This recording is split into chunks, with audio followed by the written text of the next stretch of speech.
Before the sun rises is the time of least distraction. Before the sun rises, where you can build intimacy and fluency with what you want to stand for in your day. Before the sun rises, the luxury and tranquility of the early morning hours, you can do that deep inner work that will allow you to go out in the world and play at your best. So what the 20-20-20 formula is simply this. There's 3 pockets. The first pocket is move, 5 to 5-20. And you get into the sweaty exercise because, like I mentioned, it releases neurotransmitters, it reduces the cortisol, increases your metabolic rate, which gives you more energy. So now, and serotonin as well, which gives you joy. So now it's 5:20. Fundamentally, you feel different. You have energy. Your state is strong. You've got a fire in your belly, and you've accelerated your focus. 5:20 to 5:40 is the second pocket of the 20-20-20 formula, which is reflect. We live in a world where a lot of people are busy being busy, but what's the point of being busy around climbing the wrong Mount Everests? And so clarity is one of the DNAs of mastery. You know this. If you talk to the titans of industry and you talk to the people who are really getting traction around their ambition, these are people who have a monomaniacal focus on the few things that matter. They have an obsession bordering on a possession around the few priorities they want to build their life around. And so 5:20 to 5:40, the second pocket, you write in a journal. You meditate. You visualize. You do what I call in the book a blueprint for a beautiful day. Or you just sit in solitude and you think and you ponder and you reflect. And then the final pocket is 5:40 to 6 o'clock, and this is the victory hour.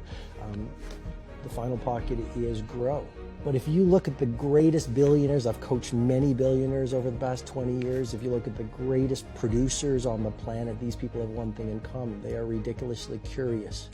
And no matter how much money they make and no matter how much impact they have, they maintain a white belt mentality.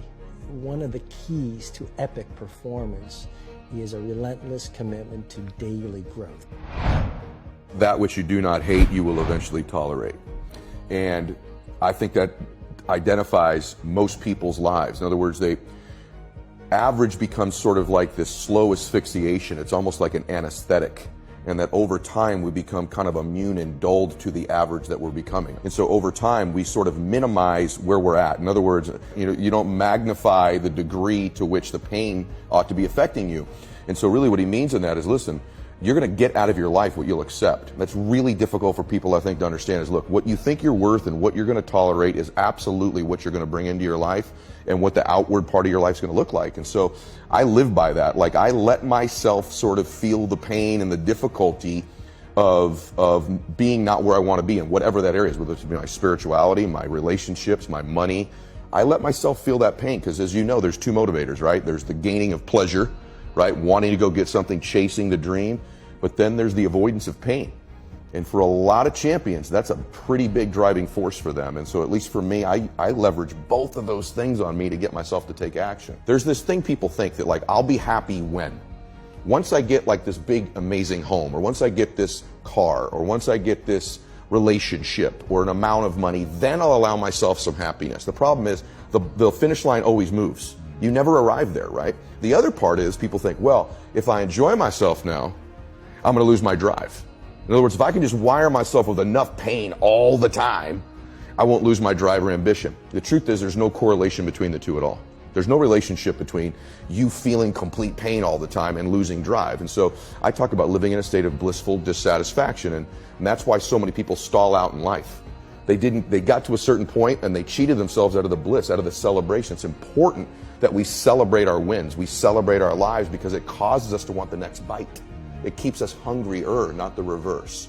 And so for me, I want to live in a state of being grateful and blissful now, not waiting for some future place or date that may never arise. The power to adapt to this stressor in general. We lost this connection is because we wear clothes all the time and we live in a comfort zone behavior. We think we can control nature, but by being non-stimulative in our behavior, we lost the connection in the depth of our physiology. Of course, we are able to adapt about to anything. We are built to be able to adapt without stress into any stressful situation and get a solution. The body knows. But because we got into this comfort zone behavior hundreds of years, our genetics have changed, our physiology has changed, everything has changed. And we lost actually the full power of the mind. And I'm here to bring it back. I think so many people are keyboard activists, right? Everybody's good at sending a tweet about how the world should be, and nobody's doing anything about it. And that is just very much human nature. I was just going to ask if you think that's human nature, or if you think that we've gotten soft as a culture. Yes. You know, I mean, of course we've gotten soft as a culture in the U.S. Because the U.S. has had an incredible 200-year run, right? Like, this is just what happens. You know, so as a culture, you know, I can't speak for, you know, people that live in the Amazon River, and I can't speak for, you know, people that still live in Belarus, but the American culture is soft, and that's a great thing. That means there's been enormous amounts of prosperity, but let's not be naive. I mean, people literally complain when somebody gives them the wrong amount of like extra cream in a Starbucks $6 coffee. My lack of interest in complaining is so high, and when I watch what people complain about, it breaks my heart because they completely lack perspective. And I genuinely believe my happiness and optimism comes from my perspective. Even in political unrest times like right now, a lot of people are very bent out of shape, but the reality is that it's just never been better to be a human being. That's just the truth. That's just data. That's reality. And yeah, I mean, it's just a very fun time to be alive. So much going on. The internet is starting to hit maturity. Look what we're doing right now. This right now, right, would have cost millions of dollars in production and distribution to have the amount of people who watch this just 15 years ago. And I think the way people look at the world right now, because it's such an incredible time, is actually the quickest tell to who they are. If you think it sucks or it's bad, you have losing pessimistic DNA. And if you think it's awesome and phenomenal, you have optimistic winning DNA. And I believe that to be true. Don't try and influence that which you cannot influence. Don't control that which you cannot control. You know, an infinite mindset means that is something I can't do, but I can influence and take care of the people to the left of me and to the right of me. I can take care of the people who work for me. I can even take care of the person I work for. Sometimes we have a toxic boss, not because they're bad, but because we don't understand the pressure they're under. Sometimes to simply exhibit empathy to our boss, you know, hey boss, you were really harsh on us today. Everything all right? What's going on? I'm worried about you, you know? I'm here, like we can succeed together. We're here to help you, you know? No matter where we are inside an organization, leadership is not about rank or authority. Leadership is taking responsibility for the people around us. And so anybody on any team at any rank at any level can be a leader. The first choice is that we have to want to be. A dear friend of mine, Lieutenant General George Flynn from the Marine Corps, said that the first criterion to being a leader is you have to want to be one. So any of us can volunteer to be a leader. And that's what you do. You commit yourself to seeing that the people with whom we work on a daily basis love coming to work. They feel that someone's got their back. They feel supported. They feel that they have top cover. They feel someone cares about them as a human being, listens to them, knows their story, allows them to be themselves. We can be that leader. And what you start to see is those teams become really high performing. Those teams become super tight. And you start to hear rumors across the company because everybody wants into that team because apparently it's a great team to work with, to work on. And before you know it, one of those people goes and moves to another team and they take everything that they learned, because leadership is learned, and they do it for another team. And if we take that infinite mindset, then eventually the tail will wag the dog. And it doesn't matter if it's this CEO or another CEO, because we will outlast whoever's in charge right now, and that's the goal. We're doing this for the good of the organization. We're doing this for the good of the cause. There are, of course, challenges that every single human being faces. And I don't pretend to know the history or the hardships of every single person watching this interview right now. But what I do know is this, that every single person watching or listening to this has immense power inside, has incredible talents and gifts, has incredible capabilities that they don't even know exist right now. And I know that if they're just willing to try on this idea. Just, again, try it before you deny it. Don't believe me, just try it out for yourself.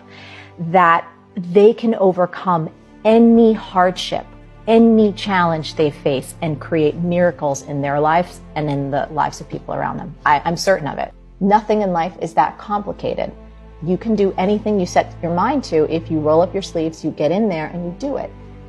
Everything is figure-outable. But that phrase got embedded in my soul on such a deep level, and I just said it over and over again. And then I realized, as I became an adult, it's been the single biggest driving force of my life. Like from, continuing to get rejected on like sports teams and cheerleading and going again and again, and like getting out of an abusive relationship when it was like my first love, to like getting into classes in college, to getting every part-time job I've ever gotten, every full-time job I've ever gotten, getting out of relationships, into relationships, building the entire business. Like I still use that phrase every single day.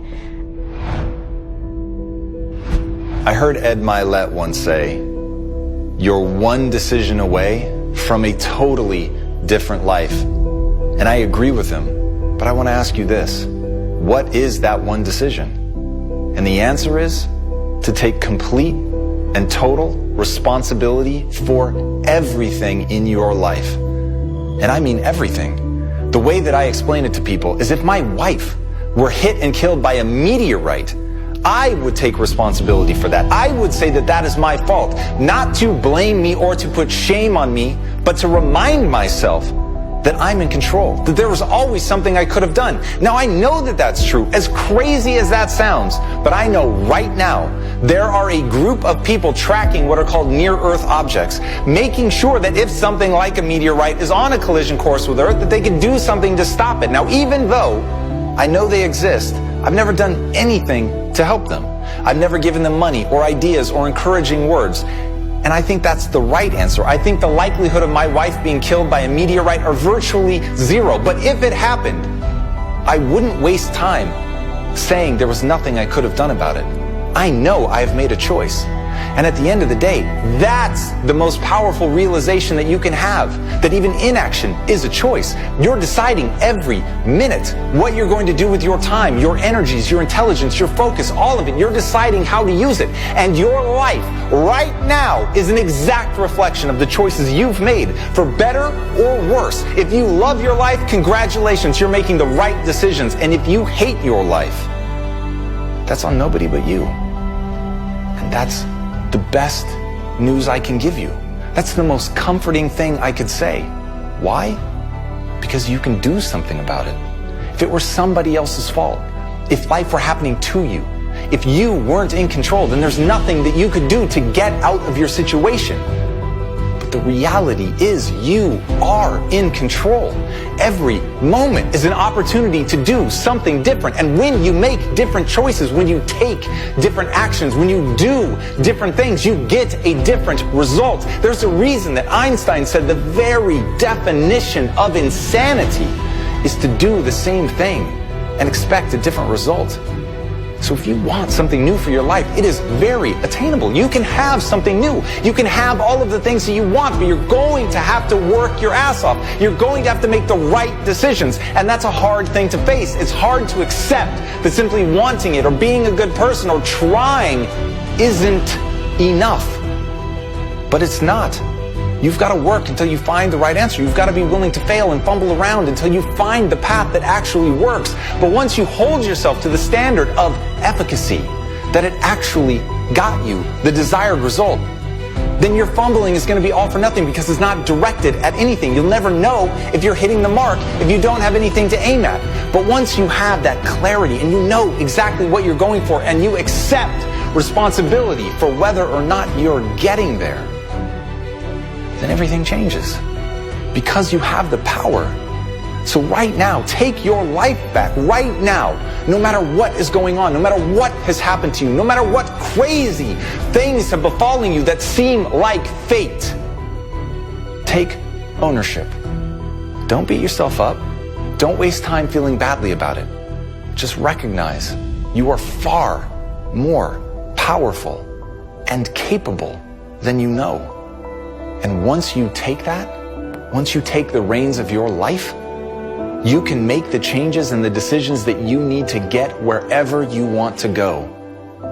And that truly is the most powerful realization, the most important decision any of us can ever make.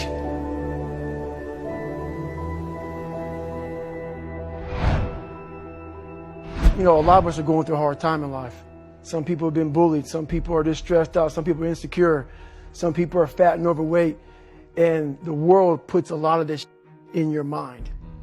It's not just you. Yeah, you help it. And my whole thing is about, I had to develop a mindset that was indestructible. I had to armor plate my mind. And it's about what you're saying to yourself, but it also comes with work. So whenever I was getting beat down, physically, mentally, spiritually, whatever I was going through, just saying, you know, I would put, you know, you can't hurt me. Can't hurt me just became a message. I would say to myself, I believe that most human beings are only living at about 40% of their capability. So the mind has a governor, like a car. If you're driving a car and the car has a governor on it, the car may say 130 miles an hour, but the governor is set for 91. Once that governor sets in, you get to 91, that car starts doing this. The car wants to go. The car wants to go, but that factory said, we're not going past 91. We have a factory, a nice governor in our brain, and it's a survival mechanism. It protects us from pain and suffering. The second we feel that, our mind says, oh no, this isn't fun. We should back off. We should sit down, find something more comfortable. And there's something about the mind. The mind has the tactical advantage over you at all times. At all times of your life, the mind has a tactical advantage over you. Why is that? It knows what you're afraid of. It knows your insecurities. It knows your deep, dark lies. And it starts to push you away from that. It pushes you in a direction that is comfortable. The mind controls everything. So what I realized was that when I was growing up and I was 300 pounds and I got all fat and I got all insecure, I realized that my mind kept taking me in this direction. When things got uncomfortable for me, when I was facing my insecurities, I was facing my fears, my mind said, oh no, we have a tactical advantage. We need to get you, separate you from this feeling over your life. It's all about feelings. We want the happy feeling. We don't want that feeling of this sucks. Why am I here? And you don't have any, so you can't answer those questions, so you leave. I started realizing that if in that moment you can answer those questions and you are now in charge of your brain versus your brain ruling you, that's where all that stuff comes from. So the 40% rule is all of that. You get to 40%, your brain says, we're done. Let's roll, man. This is starting to get painful. This is uncomfortable. So you sit down. You have to figure out ways, and everybody's different. That's how the book kind of talks about, like we all have these things about, 5 steps to this and 4 steps to this. It's a lot more than that. It's a practice that you have to, it's a habit. So if you know that at 40%, I'm feeling pain. At 40%, I'm feeling pain. That's where the 40% rule kicks in. Now it starts. Okay, I'm feeling pain. My mind's saying, get out of here, run, flee. The fight or flight kicks in. Okay, we're done. We're not good enough. It starts telling you all these things. You start to believe it because the mind controls all. This is the time where you have to gain control back of your mind. It's okay. Let me see if I can go 45%. And once you start giving yourself more and more hope and start realizing, okay, the mind starts to be, okay, what are you doing? We're supposed to be going right and you're going left. You start then controlling your mind. Start finding more in yourself. And then it goes from 40% to a lot further than that. But that's the start of it though. Get to the spot where your mind is saying stop. Whatever that is, you gotta get there first. And then that's when that starts to work for you. You gotta control yourself in that moment. Your brain is like a supercomputer and your self-talk is the program it will run. So if you tell yourself you're not good at remembering names, you will not remember the name of the next person you meet because you program your supercomputer not to. And then I always tell people to keep it positive, keep it empowering, because your mind is always eavesdropping on your self-talk, right? And you have to be careful what you say to yourself because it's this unconscious command. So I would be very careful, like when I get nervous or I feel like I think some of the most successful people live at the edge of their limits, you know, and they play there also as well. And so whenever I feel in my nervous system, I feel like I can't do it, then I feel like I really must do it, because I feel like how we do anything is how we do everything. Because motive matters, right? And what drives us. I always tell people that there's this success formula. I subscribe to it. I call it H cubed. That it goes from your head to your heart to your hands. Especially in the personal development space or what they teach about goal setting. You could affirm things in your head or think things in your head or visualize things in your head. But if you're not acting with your hands, there's something that's missing, right? There's an incongruency there.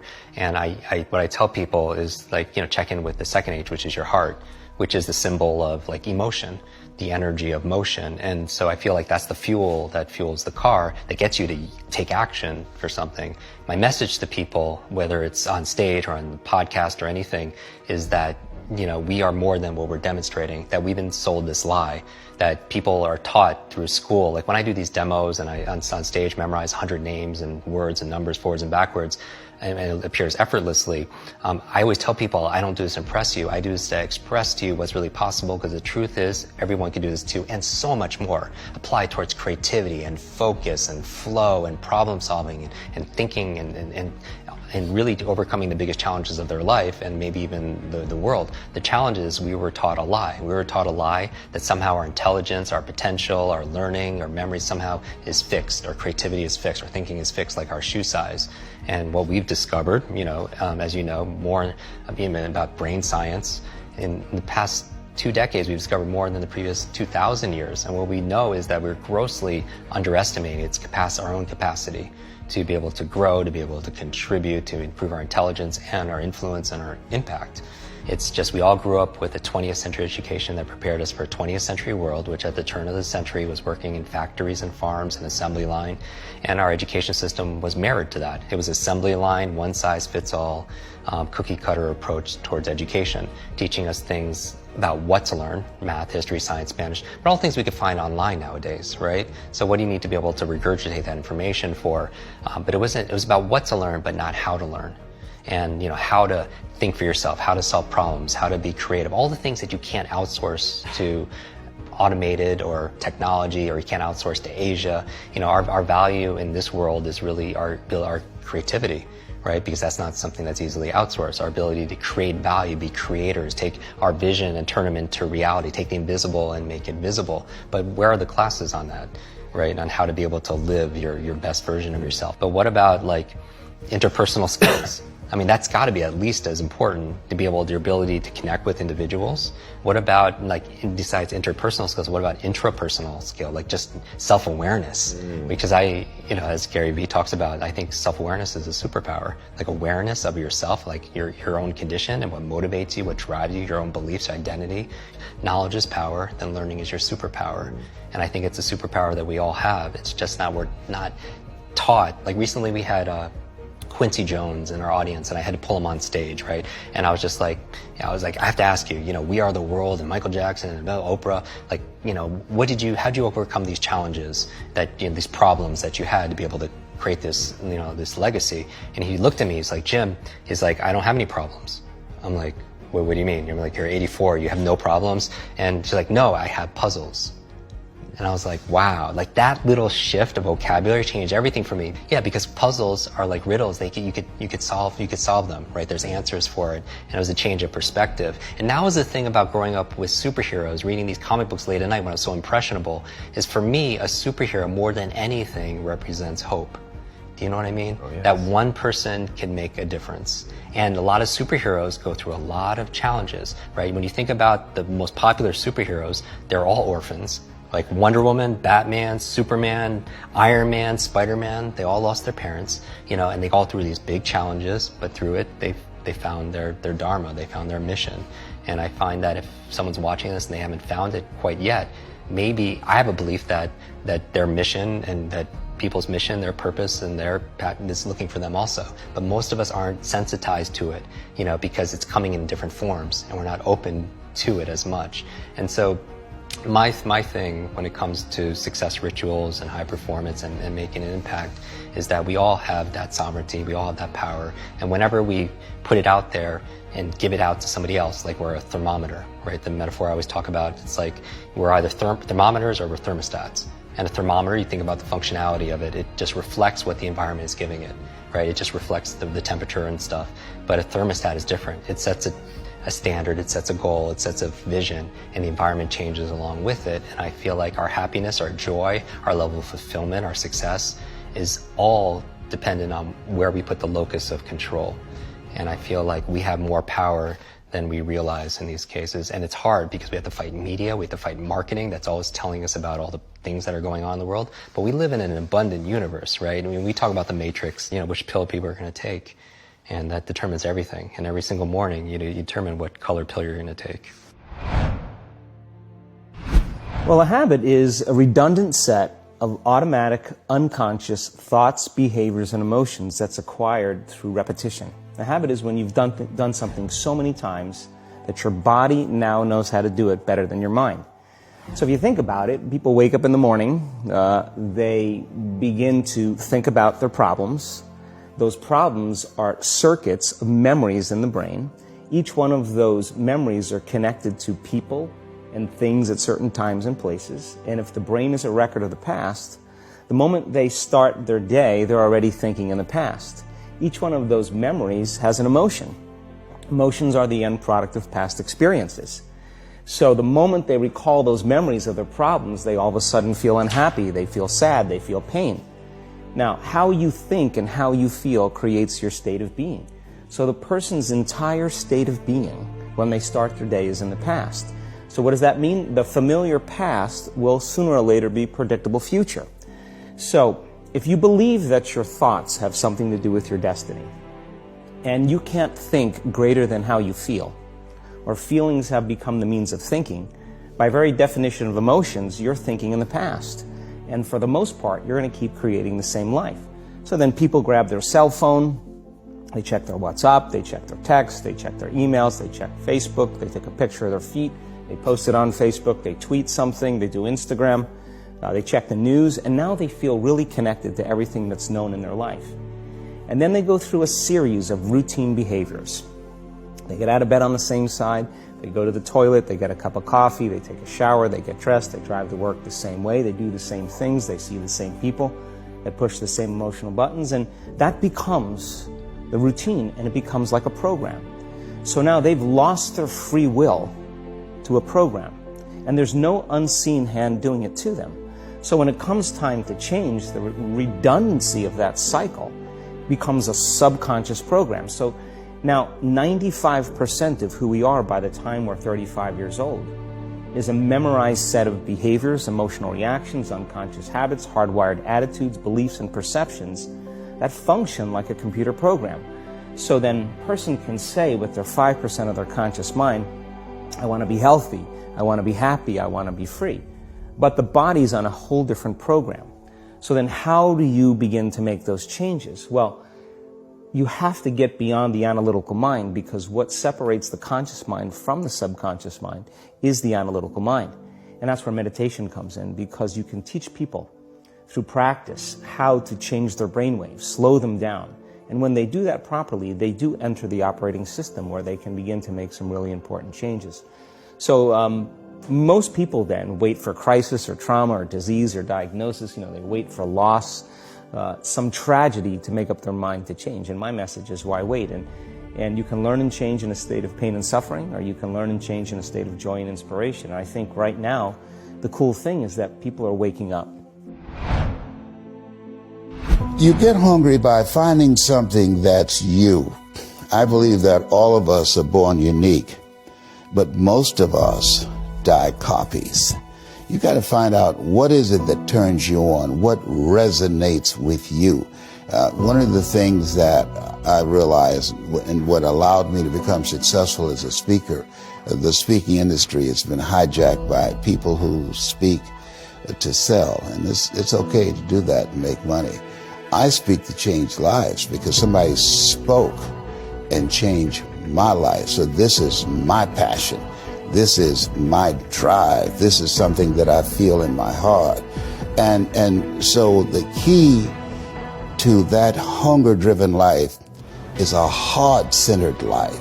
I didn't do what I'm doing for years because of my programming, because of the culture in which I was raised in. I would see other people with degrees and PhDs and MBAs and credentials I don't have, and I convinced myself I couldn't do it. But you have to work on yourself, and you have to have an unstoppable attitude, and no excuse is acceptable, and you got to make it a priority, a non-negotiable in your life, and hold a constant vision of what it is you want to achieve. See it accomplished and go all out. Find a way to win in spite of the setbacks, in spite of the disappointments, in spite of your failures. I tell people when I'm giving presentations, you will fail your way to success.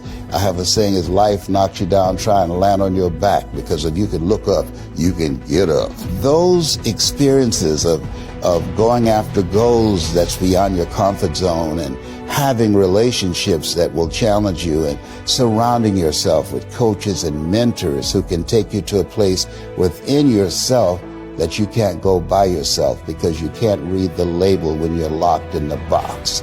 And so those experiences, they challenge you to go to that next level and continue to move forward in your life, doing new and exciting things that eye has not seen, ear has not heard, nor is in the heart of mankind what God has in store for you when you live a heart-centered life, deciding that you're going to live a life that will outlive you. You're going to live a life that counts, a life that will build a legacy and change the planet.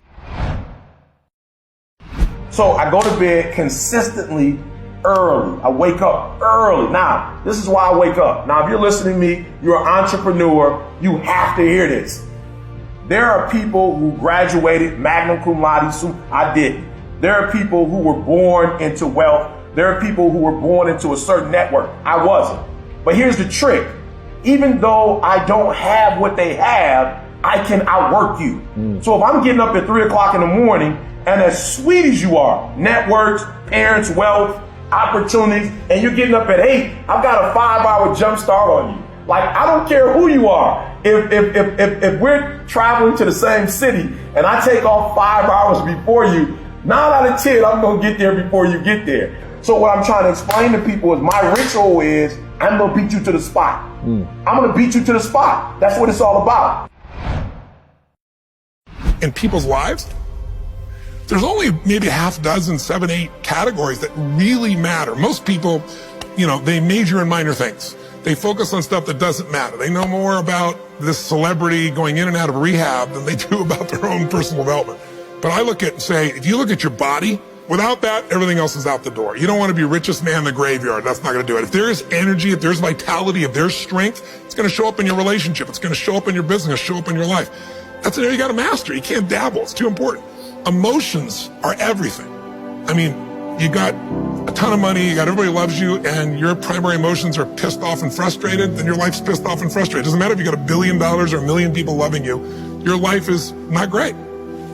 Relationships, intimate relationships especially. It's where the most juice in life comes from. It's where the most pain comes from most people. It's worth mastering instead of dabbling. Really looking at what are you going to do with your time?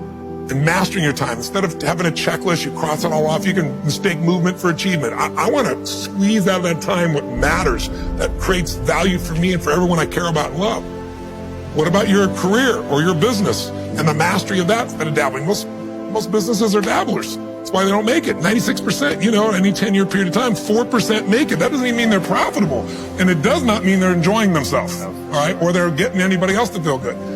Really mastering money, so that it's not a question in your life. You can do and be and give and share as much as you want. You're not stressed about it. You live in a place of abundance. And then spiritually, really, I think, I don't tell people what to believe spiritually, but I believe that ultimately, whatever you believe, you got to live it, and it should lead to growing and giving. If you're growing, you feel alive. If you're giving, you feel 10 times more alive. And I think if someone can celebrate and give, then that's spiritual state. So to me, those are the areas I look at mastering. Business, for sure, but it's the areas of life that matter most. And most of where we spend our time doesn't make people feel fulfilled. That's why the average person is not fit and healthy. The average person is not in a relationship where they have tremendous passion. I'm not a dummy. I'm not a positive thinker. I know the truth. The average person is not successful in business. The average person is not earning what they want to earn. But you know what? Very few people have those things, but a few do. A few are happy, fulfilled, spiritually alive, financially strong, their business is growing, they have passionate love affairs, and I'm obsessed with finding the few who do and find out what they do different and teach them to everybody.